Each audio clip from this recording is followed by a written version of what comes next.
Et pour en savoir plus sur l'évolution de cette affaire, nous sommes en direct depuis Paris avec l'avocat du Royaume, maître Olivier Baratelli. Bonjour madame. Bonjour. Alors, monsieur Olivier Baratelli, pouvons-nous d'abord revenir sur l'argument principal de la procureure, celui de l'irrecevabilité de la plainte au nom de la loi française de 1881 sur la liberté de la presse? Je vous remercie madame de me donner la parole. J'ai l'honneur, et c'est un grand honneur, de représenter le Royaume du Maroc à Paris dans le cadre des procédures judiciaires qui ont été engagées, et elles sont, je vous le rappelle, au nombre de 10. Ces procédures judiciaires assises sur l'infraction pénale de diffamation commise envers les services de renseignement ou les services secrets marocains qui auraient, selon les dires de ces journalistes, utilisé un logiciel espion, le logiciel Pegasus, fabriqué par une société israélienne. Ces 10 médias donc sont poursuivis en justice en France. Vous vous souvenez que le 18 juillet dernier, c'est une bombe à dimension internationale dans un pavé médiatique qui est lancé par ces 10 journaux. Ces 10 journaux nous disent que le Maroc, ce qui serait un scoop absolument incroyable, aurait, grâce à ce logiciel, écouté ni plus ni moins que le président de la République française, Emmanuel Macron, aurait écouté Jean Castex, le Premier ministre français, et 14 ministres de la République française. Ça va vite s'avérer une supercherie internationale, puisque 3 jours plus tard, le Premier ministre français, Jean Castex, à l'Assemblée nationale, monte à la tribune pour dire que le téléphone du président de la République française n'a évidemment jamais été infecté par le Royaume du Maroc ou ses services de renseignement.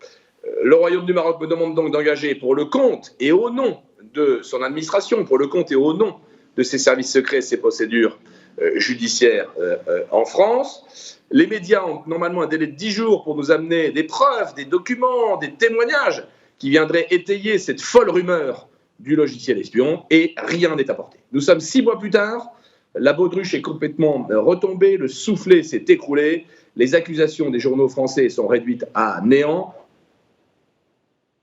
L'enquête judiciaire menée en France totalement exonérée le Royaume du Maroc et ses services de renseignement. Que se passe-t-il hier ? Hier, eh bien, écoutez, à l'audience judiciaire, au lieu d'avoir des médias français responsables, au lieu d'avoir des médias français qui nous plaident qu'ils sont le chef d'orchestre mondial de la liberté d'expression, que d'autres pays peuvent s'enorgueillir d'être le pays des droits de l'homme, le pays dans lequel on peut tout dire, tout taire, tout défendre, tout argumenter, tout polémiquer, eh bien, ces médias décident la voie du silence la plus absolue, de mettre la tête dans le sable, de pratiquer la politique d'autruche et refusent de répondre par des arguments, des artifices de procédure. Voilà ce qui s'est passé. C'est un modèle de lâcheté judiciaire que les journaux français ont opposé au Royaume du Maroc. La recevabilité de la plainte du Maroc est donc ici incontestable. Mais elle est absolument incontestable. De la même manière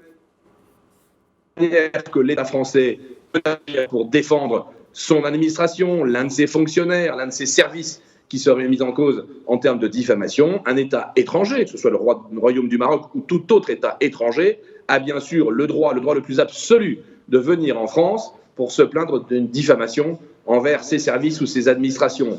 Tout ça, vous savez, c'est un écran de fumée. C'est un artifice de procédure qui est destiné qu'à une chose, retarder au plus tard l'inexorable, c'est-à-dire le jour où les médias français seront condamnés pour des propos inacceptables envers le Royaume du Maroc. J'ai une confiance totale dans la justice française sur ce point. Alors, penchons-nous à présent sur cette enquête qui a été menée en France sur ces prétendues accusations formulées à l'égard du Maroc. Le Maroc qui a lui-même mené une contre-expertise scientifique. Quelles sont les conclusions de ces investigations ? Eh bien, comme vous le savez, à très juste titre, madame, et vous le rappelez fort brillamment, le Maroc a eu un réflexe d'abord technique ou scientifique. Si le Maroc a utilisé un logiciel espion, eh bien, regardons les ordinateurs, les éléments ou les téléphones qui auraient été infectés et voyons si on y trouve la trace de ce logiciel espion. Eh bien, le Royaume du Maroc a mandaté les 4 plus grands experts informatiques français, agréés auprès de la Cour de cassation française, lesquels se sont penchés techniquement sur le sujet. La réponse est claire, la réponse est limpide, la réponse est absolue. Le Royaume du Maroc n'a jamais utilisé le logiciel Pegasus. Qu'en est-il maintenant de la demande de citation à comparaître des médias français impliqués et de ceux d'autres pays pour diffamation devant leurs juridictions respectives ? Écoutez, des poursuites judiciaires ont été engagées en France, vous le savez, mais vous l'avez rappelé aussi dans l'excellent reportage qui précède mon propos, en Espagne et en Allemagne. Partout, les journaux qui ont, et c'est là où c'est invraisemblable, sans la moindre vérification, au nombre de 17 en Europe et dans le monde, embrayé sur la rumeur lancée par deux ONG que sont Amnesty International et Forbidden Stories, partout ces journaux aujourd'hui à répondre de cette infraction lourde, grave, qui ne peut pas demeurer sans suite, de l'inconséquence de ce qu'ils ont raconté.